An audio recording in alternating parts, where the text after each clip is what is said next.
এখানে যে প্রশ্নটি নিয়েছি, প্রশ্নটিতে বলছে কোনো মূলধনের 1 বছরের সরল সুদ ও 2 বছরের চক্রবৃদ্ধি সুদের পার্থক্য 990 টাকা হলে বার্ষিক সুদের হার 10% হলে মূলধন কত। তাহলে এখানে দেখো সরল সুদ 1 বছরের এবং 2 বছরের চক্রবৃদ্ধি সুদ। দেখো 2 বছরের চক্রবৃদ্ধি সুদের তুলনায় 1 বছরের সরল সুদ কম হবে, অর্থাৎ এখানে 2 বছরের চক্রবৃদ্ধি সুদ থেকে আমরা 1 বছরের সরল সুদটাকে বাদ দিব, বাদ দিলে কত পাবো আমরা 990 টাকা। তাহলে এখানে আমরা ধরে নিচ্ছি যে আসল হচ্ছে আমাদের কত, যেহেতু আসলটা বের করতে বলেছে তাহলে হচ্ছে আমরা আসলটাকে পি টাকা ধরে নিচ্ছি। তাহলে পি টাকার 2 বছরের সমূল চক্রবৃদ্ধি কত হবে, পি ইন্টু 1 প্লাস 10% সুদ, তার মানে 10/100 ⁻²।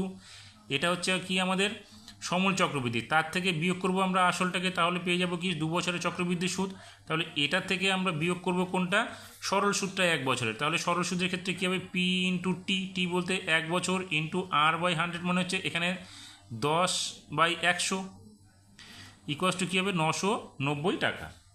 তাহলে এখানে দেখো আমরা কি পাবো, তাহলে এখানে আমরা কি পাচ্ছি, এখানে পি ইন্টু 1 প্লাস 1/100 10 হয়ে যাবে, 10 এখানে একটা শূন্য এখানে কেটে দিচ্ছি আমরা, তাহলে এখানে স্কোয়ার মাইনাস পি,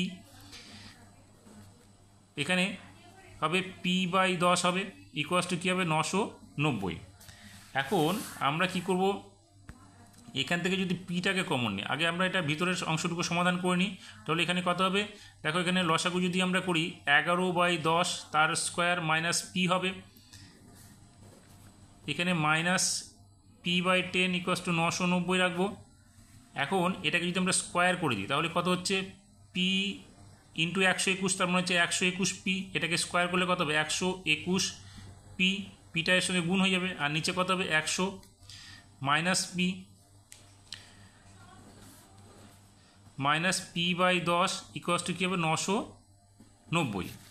এখন এখানে আমরা যদি পিটাকে কমন নিয়ে নিই তাহলে কী হবে 121/100 মাইনাস পি, পি বলতে এখানে 1 আসবে যেহেতু পিটা এই দুটো থেকে কমন নিয়েছি, মাইনাস p/10 ইকুয়ালস টু 990।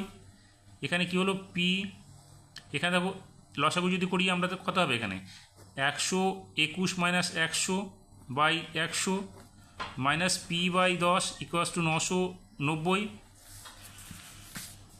বা এখানে কি হচ্ছে আমাদের মাইনাসগুলো হচ্ছে 21, তাহলে 21p/100 মাইনাস এখানে p/10 ইকুয়ালস টু 990। অপরদিকে দেখো এখানে এটাকে যদি আমরা লসাগু করে দিই তাহলে কী হবে, 100 হচ্ছে আমাদের লসাগু, তাহলে 21p মাইনাস এখানে হবে 10p ইকুয়ালস টু 990, বা এখানে কত হচ্ছে 11p ইকুয়ালস টু কী হবে 990 ইন্টু 100টা এখানে চলে এলো। তাহলে পি এর মানটা কত হবে, পি এর মানটা হবে আমাদের 990 ইন্টু 100/11।